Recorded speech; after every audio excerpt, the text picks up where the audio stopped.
नमस्कार दोस्तों, आप देख रहे हैं आर्ट गैलरी। आर्ट गैलरी में एक बार फिर से आपका बहुत बहुत स्वागत है। दोस्तों, कैसे हैं आप सब? कैसी चल रही है आप सबकी तैयारी? दोस्तों, तैयारी करते करते हम लोग पहुंच गए थे प्रागैतिहासिक काल में। प्रागैतिहासिक चित्रकला का हम लोगों ने पूरा डिटेल में देखा। मध्य पाषाण काल, नवपाषाण काल, पूर्व पाषाण काल, उसके अंतर्गत आने वाला सब नवपाषाण काल के अंतर्गत होने वाली चित्रकारी में पंचमढ़ी, भीमबेटका, पहाड़गढ़, मिर्ज़ापुर, उत्तर प्रदेश के अंतर्गत मिर्ज़ापुर, कबरा पहाड़, मंदसौर, सब कुछ हम लोगों ने देखा। सोरहो घाट, लिखुनिया, ये सब हमने एकदम डिटेल में देखा है। उसके बाद हम लोगों ने इसका सुपरफास्ट रिवीजन भी किया।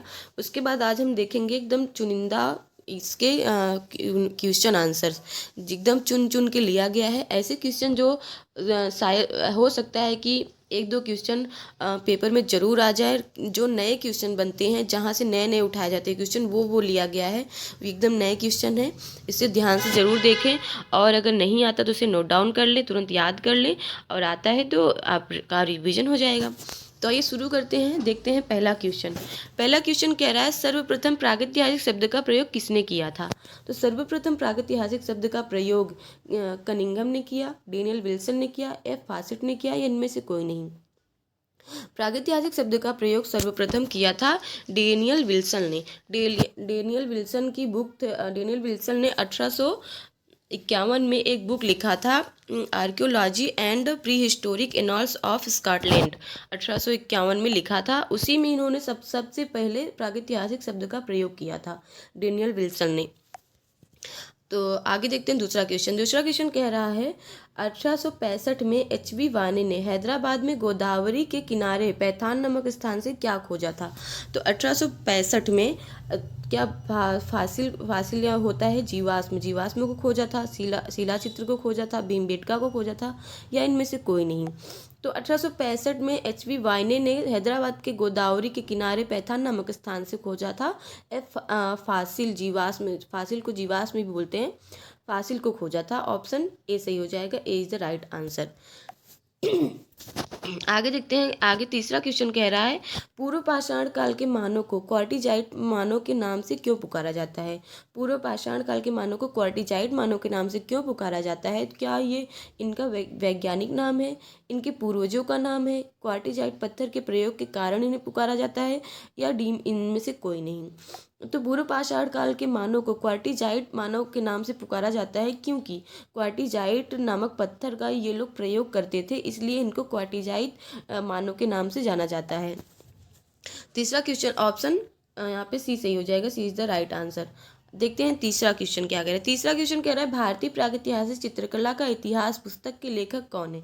भारतीय प्रागैतिहासिक चित्रकला का इतिहास किसने लिखा है?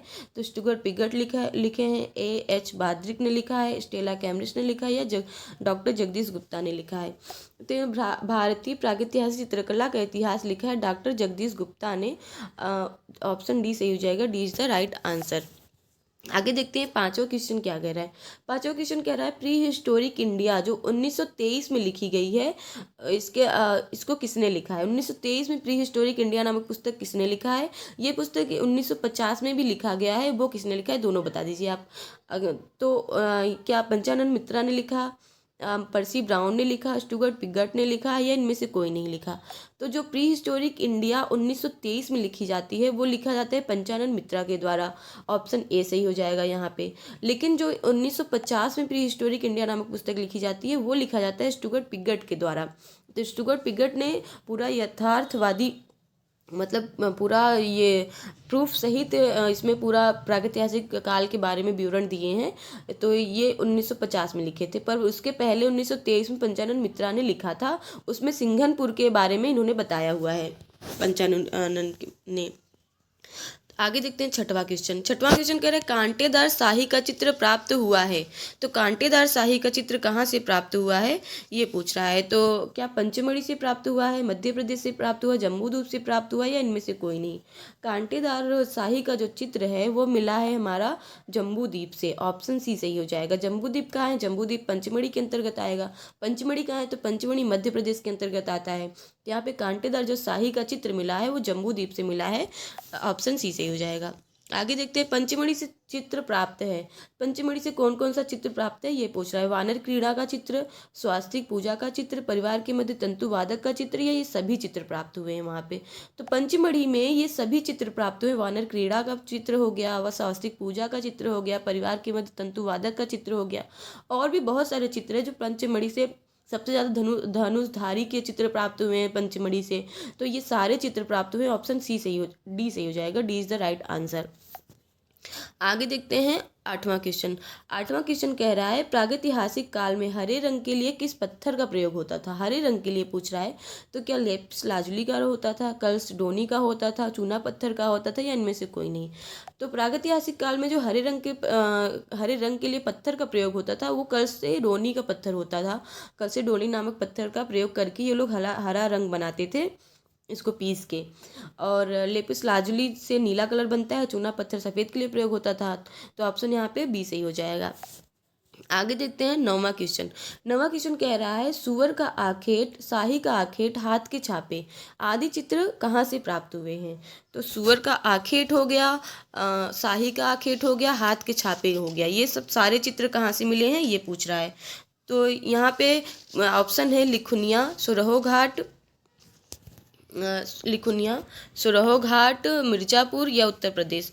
तो ये सुअर के आखेट या फिर शाही के आखेट ये सारे चित्र मिले हैं आपके मिर्ज़ापुर, यहाँ सुरहो घाट से मिला है। ऑप्शन बी सही हो जाएगा। B is the right answer. सुरहो घाट हमारा आता है मिर्ज़ापुर के अंतर्गत। सुरहो घाट उत्तर प्रदेश के मिर्ज़ापुर के अंतर्गत आता है। मिर्ज़ापुर उत्तर प्रदेश के अंतर्गत आता है। तो यहाँ पे ये ऑप्शन बी सही हो जाएगा। B is the right answer. और लिखुनिया भी हमारा मिर्ज़ापुर के अंतर्गत ही आता है उत्तर प्रदेश में। तो यहाँ पे ऑप्शन यहाँ पे बी ही सही होगा। सुअर के आखेट, शाही का आखेट, हाथ के छापे ये सारे चित्र मिले हैं सुरहो घाट से। आगे देखते हैं। आगे कह रहा है 10वां क्वेश्चन। 10वां क्वेश्चन कह रहा है निम्न में से प्रागैतिहासिक स्थल है। यहाँ पे बुधनी, रहेली, आदमगढ़ या सभी। तो ये प्रागैतिहासिक स्थल पूछ रहा है कौन सा है। तो यहाँ पे प्रागैतिहासिक स्थल ये सभी हो जाएंगे। बुधनी भी है, रहेली भी है, आदमगढ़ भी है, ये सभी हो जाएंगे प्रागैतिहासिक स्थल से जाने जाते हैं। तो रहेली, बुधनी, आदमगढ़ ये सब होशंगाबाद के अंतर्गत आता है। ऑप्शन डी सही हो जाएगा। D is the right answer. Hoshangabad आपके होशंगाबाद में आदमगढ़ पहाड़ी है, आदमगढ़ नामक पहाड़ी है, उसमें बहुत सारे चित्र मिले हैं। और ये रहेली, बुधनी ये सब होशंगाबाद के अंतर्गत आते हैं। जिराफ समूह का चित्र कहाँ से मिला है। तो जिराफ समूह का चित्र जो मिला है वो क्या प्रागैतिहासिक काल से संबंधित है, होशंगाबाद से मिला है, आदमगढ़ से मिला है, या इनमें से कोई नहीं।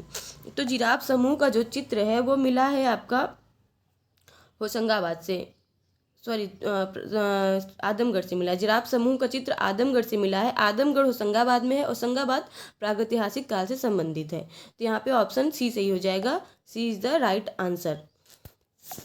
आगे देखते हैं। बौतालदा से चित्र मिला है। बौतालदा से हिरण का चित्र मिला है, छिपकली का चित्र मिला है, जंगली भैंसे का चित्र मिला है, या सभी चित्र मिले हैं। तो बौतालदा से ये सारे चित्र मिले हैं। ऑप्शन डी सही हो जाएगा। D is the right answer. और बौतालदा रायगढ़ क्षेत्र के अंतर्गत आता है, और ये सारे चित्र बौतालदा के अंतर्गत मिले हैं। और आगे देखते हैं 13वां क्वेश्चन। 13वां क्वेश्चन कह रहा है हल्के पीले रंग का हाथी कहाँ से मिला है। हल्के पीले रंग का हाथी क्या सिंधु घाटी से संबंधित है, प्रागैतिहासिक काल से मिला है, ऐतिहासिक काल से मिला है, या मध्यकाल से मिला है। तो हल्के पीले रंग का जो हाथी मिला है वो प्रागैतिहासिक काल से मिला है। हल्के पीले रंग, ऑप्शन बी सही हो जाएगा। और प्रागैतिहासिक काल के अंतर्गत होशंगाबाद आदमगढ़ पहाड़ी के अंदर मिला है हल्के पीले रंग का हाथी। आदमगढ़ पहाड़ी, रहेली, बुधनी ये सब होशंगाबाद के अंतर्गत आते हैं, और ये प्रागैतिहासिक काल से संबंधित हैं। आगे 14वां क्वेश्चन कह रहा है 1851 का संबंध किससे है। 1851 का संबंध क्या ऐतिहासिक काल से है, प्रागैतिहासिक शब्द का प्रयोग हुआ था, सिंधु घाटी से है, मौर्य काल से है। तो 1851 में ही प्रागैतिहासिक शब्द का प्रयोग हुआ था। 1851 में प्रागैतिहासिक शब्द का प्रयोग हुआ था डेनियल विल्सन द्वारा। डेनियल विल्सन ने ही अपनी पुस्तक लिखी थी 1851 में। उसी में उन्होंने सर्वप्रथम प्रागैतिहासिक शब्द का प्रयोग किया था। इनकी पुस्तक का नाम है archaeology and pre historic annals of Scotland. ये इन्होंने 1851 में लिखी थी। इसी में इन्होंने प्रागैतिहासिक शब्द का प्रयोग किया था। इसलिए ऑप्शन बी सही हो जाएगा। B is the right answer. आगे देखते हैं 15वां क्वेश्चन। 15वां क्वेश्चन कह रहा है निम्न में से कौन सा स्थल होशंगाबाद क्षेत्र से नहीं है। तो होशंगाबाद क्षेत्र से नहीं है बताना है कि सिंघनपुर, रहेली, बुदनी, आदमगढ़। तो हम अब कब से हम यही बोल रहे हैं कि रहेली, बुदनी, आदमगढ़ ये सब होशंगाबाद के अंतर्गत आता है, तो सिंघनपुर हमारा छत्तीसगढ़ के अंतर्गत आता है। ऑप्शन ए सही हो जाएगा, A is the right answer. Singhanpur Hoshangabad के अंतर्गत नहीं आता है, छत्तीसगढ़ के अंतर्गत आता है।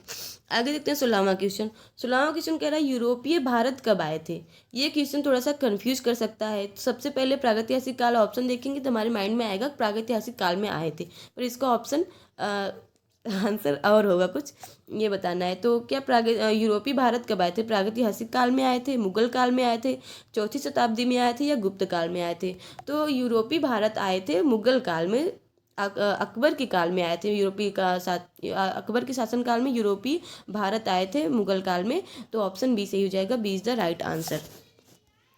आगे 17वां क्वेश्चन कह रहा है 1861 में भारतीय पुरातत्व विभाग की स्थापना की थी। 1861 में रुस्फुट ने की थी, जगदीश गुप्ता ने की थी, कनिंघम ने की थी, इनमें से कोई नहीं। सबसे पहले जो हमारा कनिंघम ने ही 1861 में भारतीय पुरातत्व विभाग की स्थापना की थी, इसीलिए इन्हें भारतीय पुरातत्व का पितामह कहा जाता है, कनिंघम को।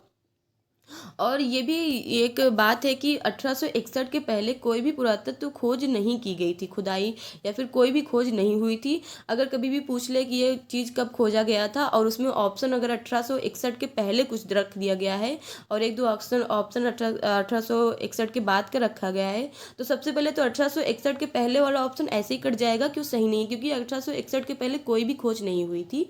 1861 के बाद ही खोज स्टार्ट हुआ था। तो सबसे पहले खोज हुआ था 1863 में पल्लावरम से पत्थर के औजार, जो ब्रूसफुट ने खोजा था पाषाण कालीन। और ब्रूसफुट को पाषाण कालीन पिता कहा जाता है, क्योंकि सबसे पहले खोज इन्होंने किया था, पाषाण काल के औजारों को खोजा था, इसलिए इन्हें पाषाण कालीन पिता कहा जाता है। और कनिंघम को पुरातत्व पिता कहा जाता है, इसलिए ऑप्शन यहाँ पे सी सही हो जाएगा, सी इज द राइट आंसर।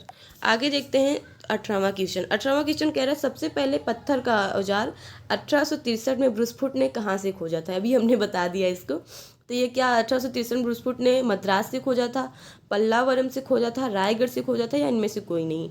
तो 1863 में ब्रूसफुट ने खोजा था पल्लावरम से। ब्रूसफुट ने ये पाषाणकालीन अवशेष खोजा था, औजार खोजा था, पर पल्लावरम आता है हमारे मद्रास में।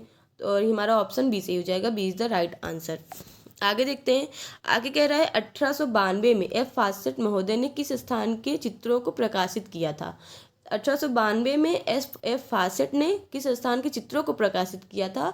तो क्या बेल्लारी के चित्रों को, वायनाड एडगल के चित्रों को, मिर्जापुर के चित्रों को, या भीमबेटका के चित्रों को। तो एफ फासेट ने 1862 में प्रकाशित किया था बेल्लारी के चित्रों को।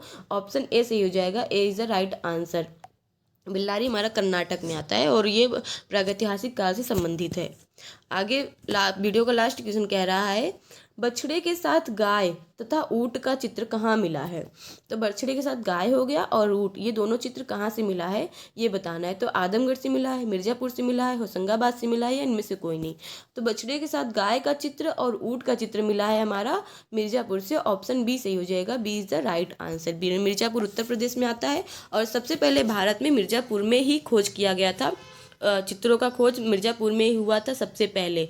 और सुरहो घाट के अंतर्गत जो शाही का आखेट आता है, शाही का आखेट, सुअर का आखेट सबसे सबसे उत्कृष्ट चित्र माना, सबसे अच्छा पूरे मिर्ज़ापुर का चित्र वही माना जाता है। सुअर का आखेट जो ऊपर की तरफ उसका खुला मुंह रह गया, कहार रहा है दर्द से, उसको सबसे अच्छा चित्र माना जाता है, जो मिर्ज़ापुर के अंतर्गत रखा जाता है। सबसे पहले खोज मिर्ज़ापुर का हुआ था 1880 में आर्चिबाल्ड कार्लाइल द्वारा और काकबर्न द्वारा।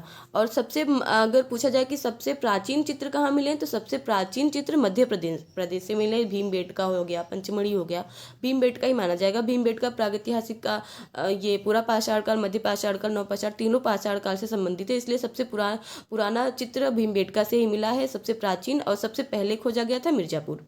तो दोस्तों कैसी लगी जानकारी हमें ज़रूर बताएं। अगर थोड़ा भी अच्छा लगा हो, 1% भी अच्छा लगा तो लाइक ज़रूर कर दें, और हमारे चैनल पर नए हैं तो सब्सक्राइब भी कर लें। मिलते हैं नेक्स्ट वीडियो में, तब तक के लिए धन्यवाद। Take care, bye bye.